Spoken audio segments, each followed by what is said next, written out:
We start by getting to know our protagonist, Kinu Shinichi, reading an online job advertisement targeted at otakus.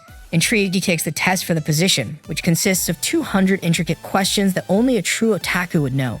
Much to his surprise, he passes the test with a perfect score. As a result, we discover that he's a hardcore otaku. Later on, he receives a contact for an interview, where he meets Motoba Jinzaburo, his future boss. During the interview, Motoba explains the significance of his role for Japan, all while inviting him to enjoy a cup of coffee, which to Shinichi's astonishment ends up making him fall asleep. Later, he wakes up in an unfamiliar place attended by a maid who speaks a strange language. In order to bridge the language barrier, she offers him a ring which bestows upon its bearer the ability to understand other languages and be understood in return. Now able to communicate, she explains that he is her master. Soon after, Minori, a first-class soldier from Tokyo's 1st Division, introduces herself as his security guard. To help him grasp the situation, Minori leads him to the balcony, where he gazes upon the Rathatovsk Forest, the capital city of the Holy Elden Empire. The breathtaking view leaves Shinichi in awe, especially when he spots a dragon soaring through the sky. Later, they attend a meeting with the chief, where he explains to Shinichi that they are in another dimension, which they access through a hyperdimensional portal discovered on Mount Fuji in Japan a year ago. Since then, they have been working on improving diplomatic relations and exchanging knowledge. Shinichi's role will involve exporting entertainment content from Japan, such as anime, manga, and video games, as the general manager of a Mutech. Feeling overwhelmed by the responsibility, Shinichi initially declines the offer. However, since he has no way of returning home, they assure him that staying will be fine. He is told that he just needs to continue being an otaku and teach their new allies to become otakus as well. Later, Muso pays him a visit, bringing him tea.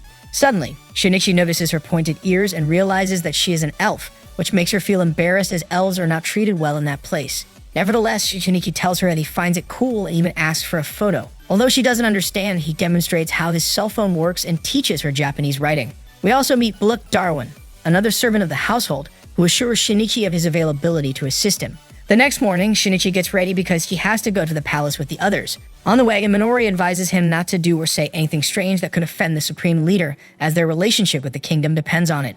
So when they arrive, Shinichi mimics Minori and Chief Motoba's actions. However, when the supreme leader addresses them, Shinichi realizes that she is a girl and tries to look at her. But he is luckily stopped by Minori until the supreme leader gives him permission to look at her, and then it happens. Possessed by fetch, he exclaims loudly, "A little girl." Awakening the fury of the supreme leader, she rises from her throne in a rage, accusing him of insolence and proclaiming herself an adult, as she is already 16 years old, and she slaps him across the face. Shinichi falls to the ground in pain, yet enchanted by the girl as he has a fondness for small girls. Fortunately, Motoba lends a helping hand and clarifies that they consider someone an adult at the age of 20. Additionally, Shinichi is taken aback by her beauty, and this convinces her.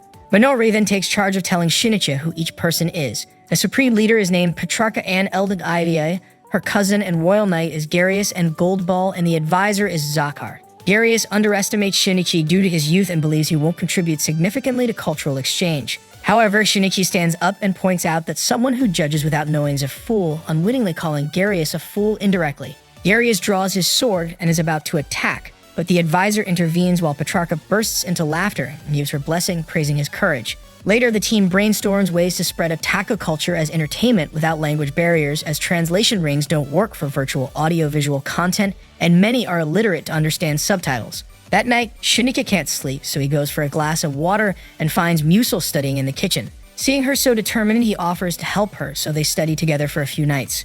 After several days of work, Shinichi successfully sets up a dedicated space for otaku culture with the selected material and invites his servants to try it out to gauge their reaction. Suddenly, they hear a familiar voice. It's Petrarca, who enters the room and starts looking at the entire exhibition, becoming particularly interested in the manga. Since she can't read it, she asks Shinichi to read it to her and dismisses the rest of the room, except for Muso. So Shinichi reads a manga for Petrarca that seems to greatly interest her. At one point, he asks Muso to read a part, and upon understanding it, they start discussing kanji and their meanings. Shinichi also congratulates Muso on learning to read.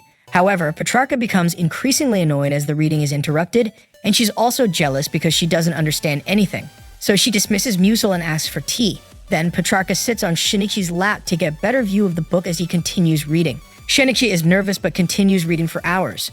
Later, something catches Shinichi's attention, and upon entering the room, he sees gigantic red eyes that startle him so much that he strikes out only to realize that it's Blook. He quickly apologizes for hitting him, but Blook suggests using a stick if he truly wants to punish him. Shinichi is taken aback, but Musil, who happens to be passing by, confirms that it's normal for masters to strike their servants. This saddens Shinichi, but he comes to understand that he's in a very different place from his own country. Another day, Shinichi goes out to explore the village, noticing that children are trained from a young age to become soldiers and have little time for themselves. Later, Petrarca pays Shinichi a visit, asking him to read manga to her. Just when they reach an interesting part, Musil interrupts them by bringing tea. This angers Petrarca, and she confronts Musil with hurtful words. She's about to throw a pastry at her when Shinichi steps in, expressing his displeasure with her behavior. However, he remembers that mistreating servants is common in this place. So he attempts to change her perspective in a more subtle way, conveying that freedom, justice, and equality are the foundation of the stories she enjoys so much in manga. He hopes that she might follow his example. Petrarca doesn't fully grasp the message, but at least he manages to get her to leave Musil alone. In return, she asks Shinichi to teach her how to read and write in his language. At night, Minori senses being watched, but upon checking and seeing a lizard, she dismisses her suspicion, thinking it's merely the creature. Meanwhile, Shinichi discovers Musil in the Otaku gallery, engrossed in reading a manga that has stirred her emotions as it touches upon themes she has experienced herself. A month later, we see that Shinichi has been overseeing the construction of a school for all citizens regardless of their social class. Then he is visited by Petrarca, who comes to show off her progress in learning Japanese, wanting to prove that she has surpassed Musil. However, her pronunciation is poor and nothing she says can be understood. Later, as has become customary, Shinichi is reading manga to Petrarca and some noble children from the city, and he can't wait for the school to open so he can reach more kids. As they leave, Petrarca mentions that she appreciates how he seems to enjoy his work unlike those who work only for money, so she enjoys his company. However, Shinichi puts his foot in his mouth again by saying that he's very comfortable with her, but also includes Musil. At night, he goes to study with Musil, and she asks him to listen to her speak what she has learned.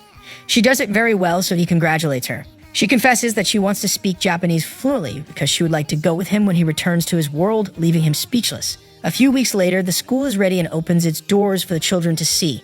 Later, Musil arrives with the lunch she forgot at home, and shortly after, Petrarca comes to see the school and to show off her progress in Japanese writing, surpassing Musil. However, Shinichi justifies Musil by explaining that she has much less time to study because she is always working, which greatly angers Petrarca. She claims that he praises and pays more attention to Musil than to her. Suddenly, they are surprised by a group of radical patriots led by Baedona. They kill the royal guard, kidnap Petrarca and the others, and restrain them. Their translation rings are taken away so they can't understand, but Musil acts as a translator.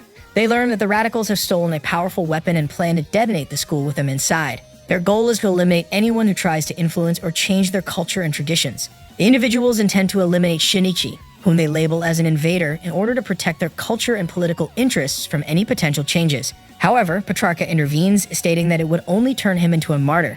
So they push Shinichi aside and target Petrarca instead. Shinichi falls onto Minori, who seizes the opportunity to ask him to retrieve the concealed knife tucked between her bosom.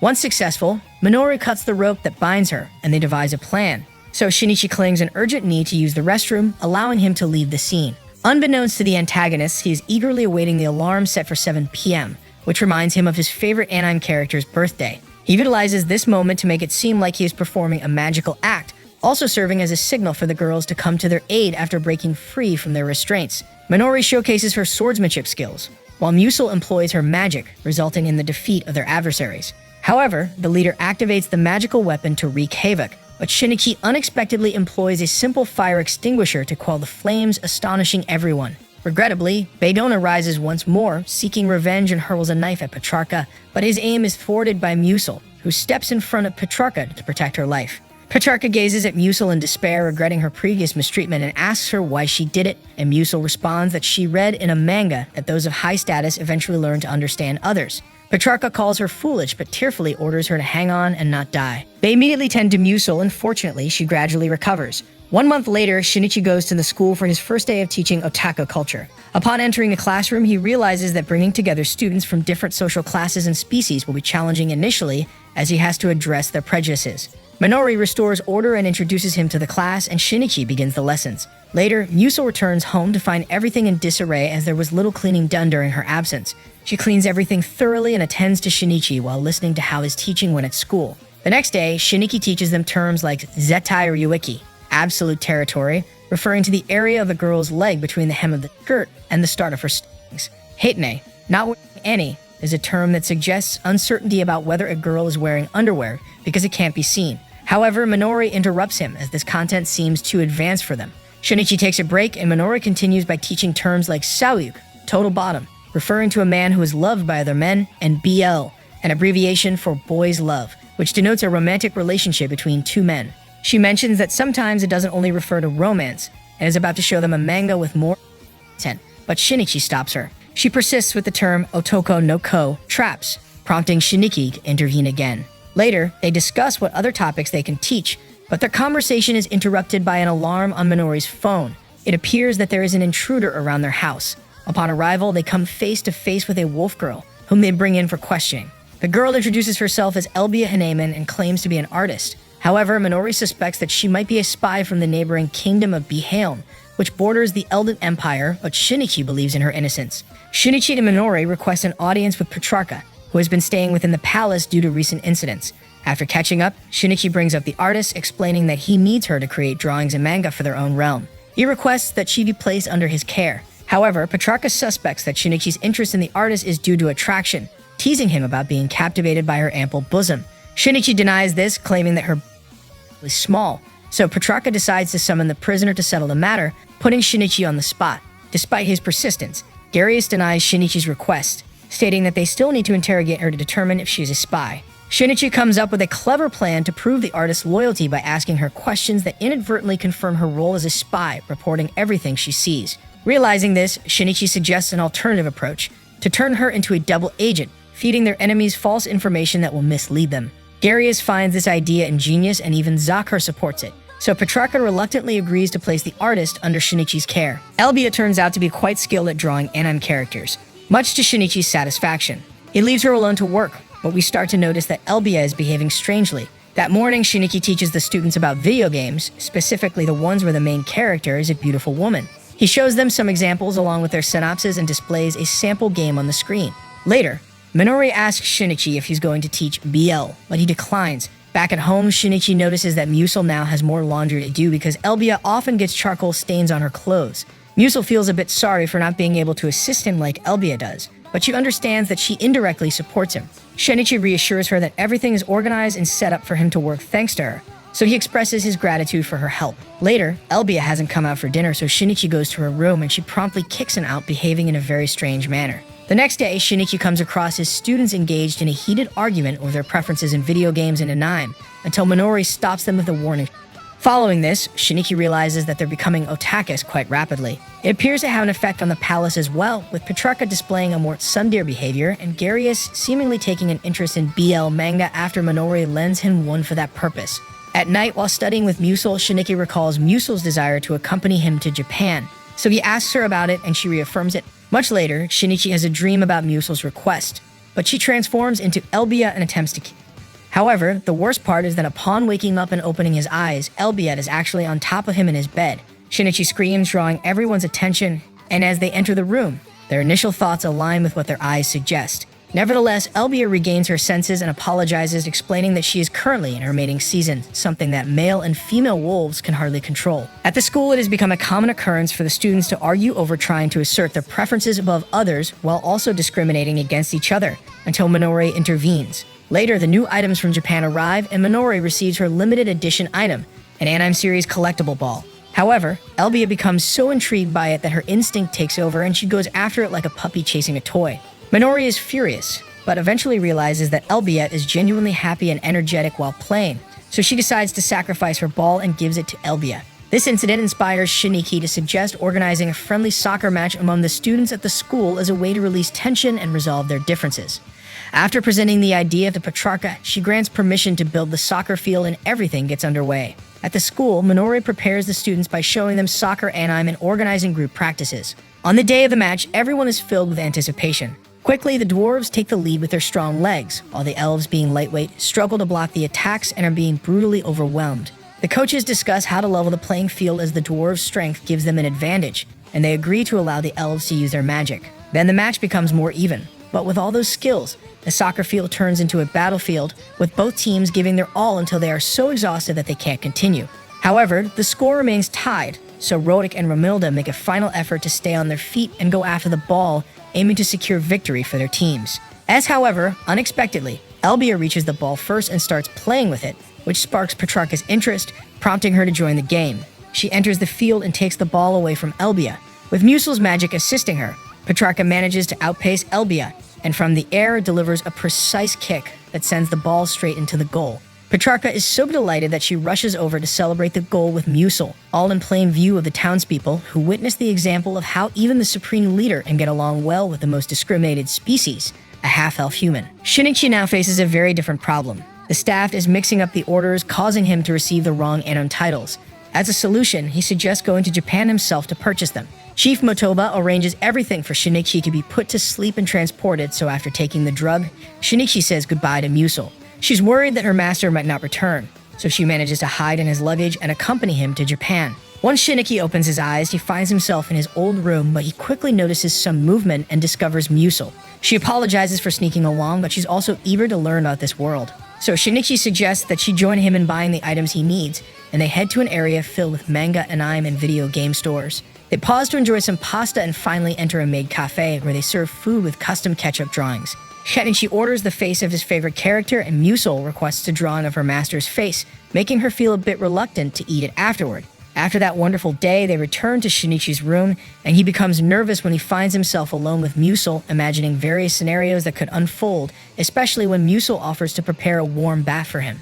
Later, Shinichi asks if she brought a change of clothes, and since Musel didn't bring any luggage, Shinichi offers to buy her some wear while she takes a bath. Shinichi is embarrassed to buy so he tries to return quickly. Upon arriving, he finds Musel asleep. He then places her on his bed, but before covering her, he notices that she's wearing a shirt that says, "Be true to your desires," tempting him. However, Musel talks in her sleep and wakes Shinichi from his thoughts, so he covers her up to let her sleep. Finally, Shinichi opens his eyes again the next day, finding himself back in his room in the Elden Empire. However, he now has to confront his boss as he got so caught up that he didn't buy what he was supposed to. Fortunately, they're not completely empty-handed, as Musel brought back the idea of creating ketchup drawings on food. Far from it, Petrarca has her own problems. She is a busy and dedicated leader, but all the work has pushed her to the brink of stress, reaching a point where she can't take it anymore. She locks herself in her room under a spell that prevents any Eldantian from entering, refusing to come out for any reason whatsoever.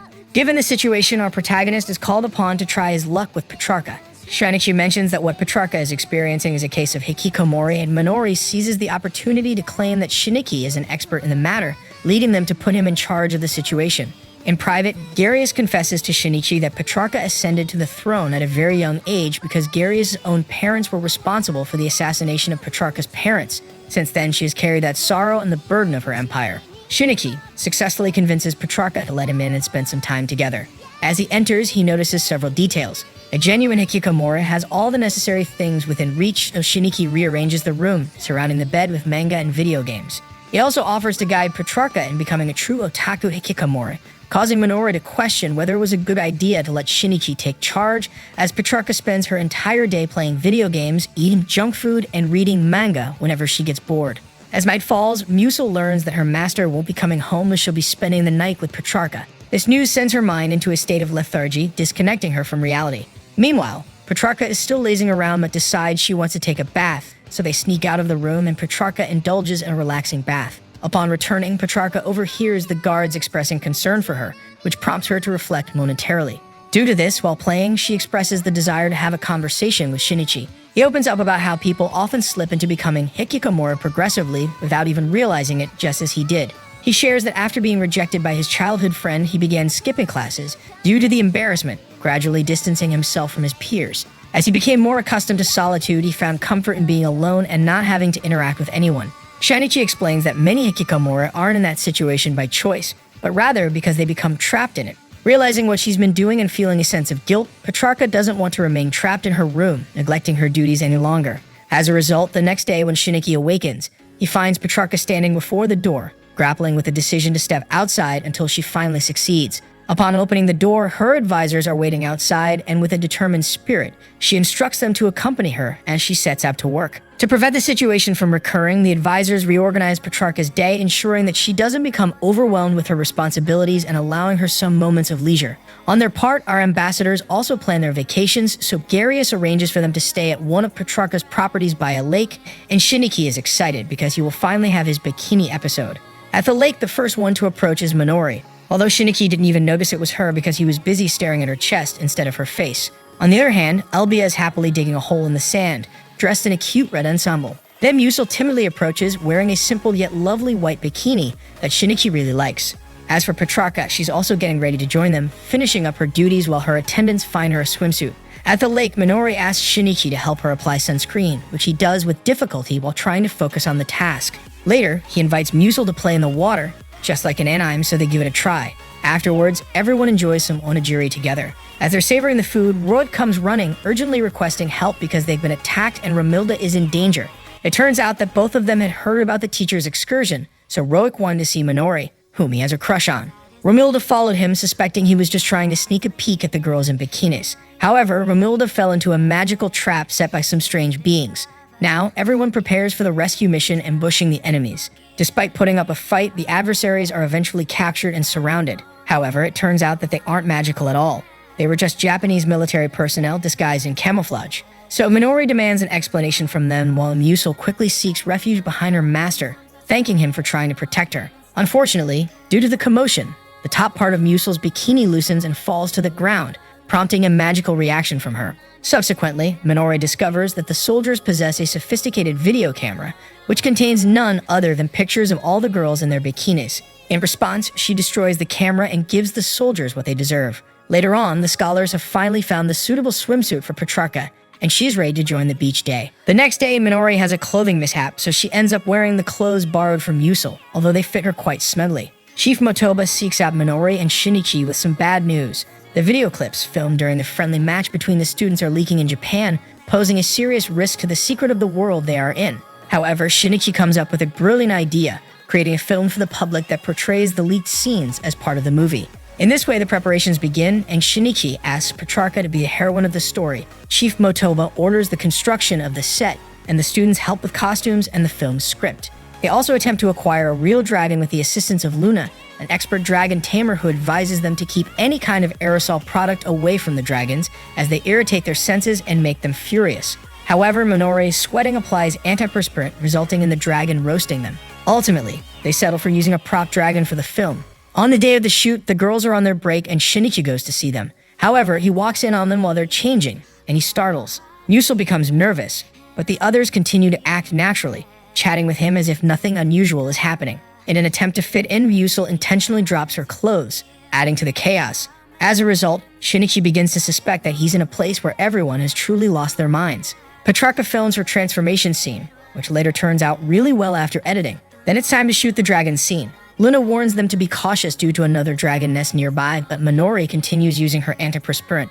When the moment arrives, they set up the tanks and send out the mechanical dragon. But to their surprise, a real furious dragon appears instead, triggered by the aerosol. Luna attempts to calm it with her magical voice, but it proves ineffective. Fortunately, Darius arrives on the scene with his troops. Excited, Petrarca assumes it's all part of the special effects, and Shinichi struggles to get close to her to warn her otherwise. The military rushes to fire at the dragon using the tank's weaponry, and luckily manage to scare it off, leaving the soldiers astounded as they didn't have to engage in a battle. Petrarca, having witnessed the spectacle up close, is amazed by the explosions, still unaware of the reality behind the scenes. The following night, they held a screening of the movie for the Eldenans, and everyone seems delighted. However, a scene featuring Petrarca looking particularly adorable makes her incredibly embarrassed. She throws a tantrum, demanding that the movie be stopped at once. Nonetheless, the film was distributed throughout Japan, successfully passing as an authentic production. It was eventually canceled due to its similarities with other movies, which was actually part of the plan to safeguard the secret of the Holy Elden Empire. Returning to normalcy, Shinichi observes how the school has made significant progress, and he feels proud of it.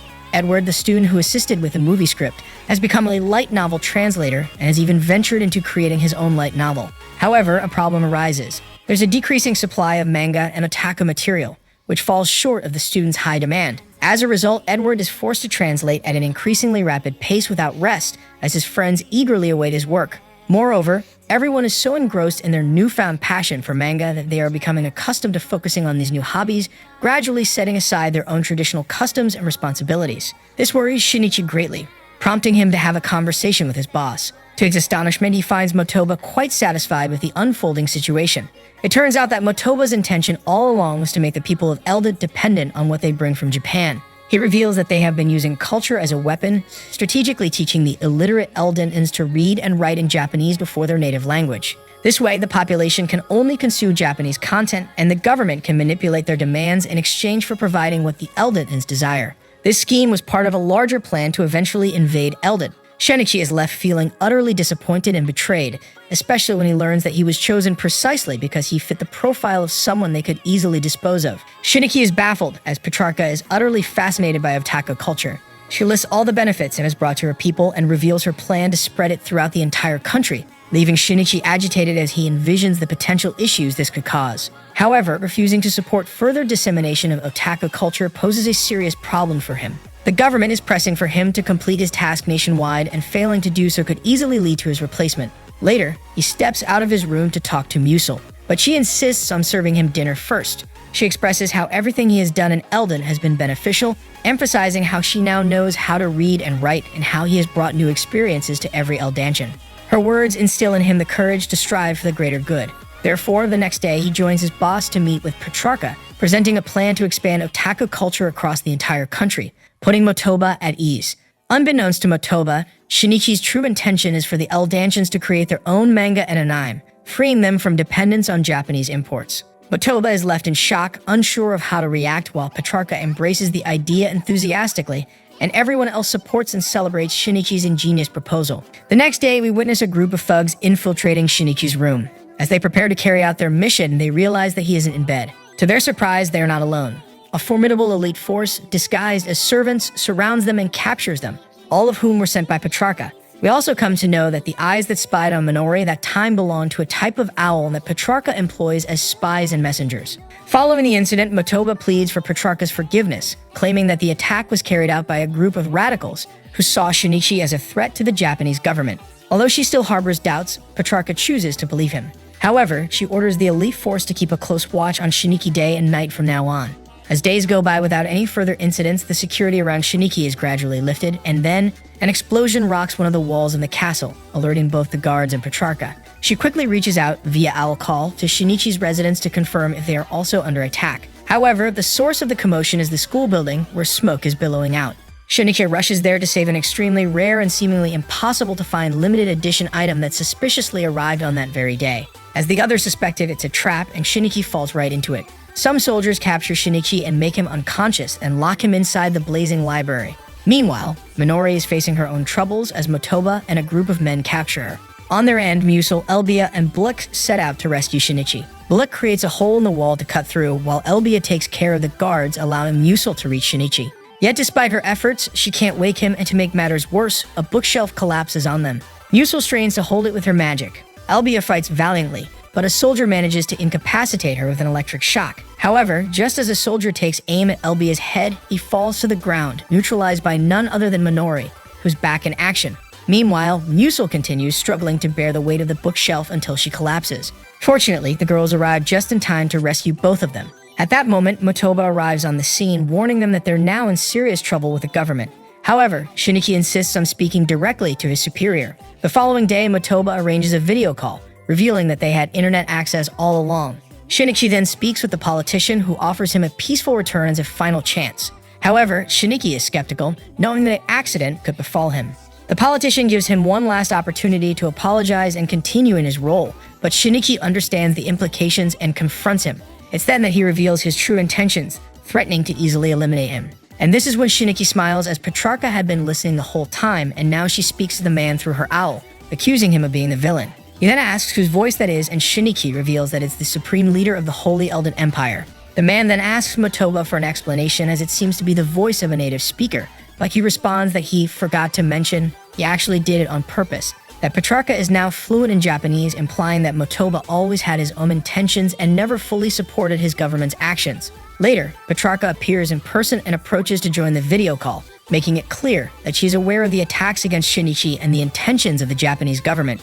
She issues an ultimatum demanding the expulsion of anyone who threatens Shinichi and his country, so the Japanese leader assures her that there is no reason to send Shinichi back to Japan. Finally, Shinichi remains in Eldon, and one day, as he watches the school's reconstruction, he seems about to confess his feelings to Musil. However, their moment is interrupted by Elbia, who announces that Petrarca is requesting his presence. At the castle, he meets with Motoba, who has faced the consequences of his complicity and is now under the watchful eye of Petrarca's warriors. Motoba warns Shinichi that while the government will allow him to continue overseeing imports, they will eventually restrict the budget. Shinichi understands, but he's at ease, knowing that the solution would always be to create their own content. He thanks Motoba for his behind-the-scenes assistance and congratulates him for being an agent of change. And the anime concludes with the students returning to class and are so adept that even Romilda notices a writing mistake made by Shinichi.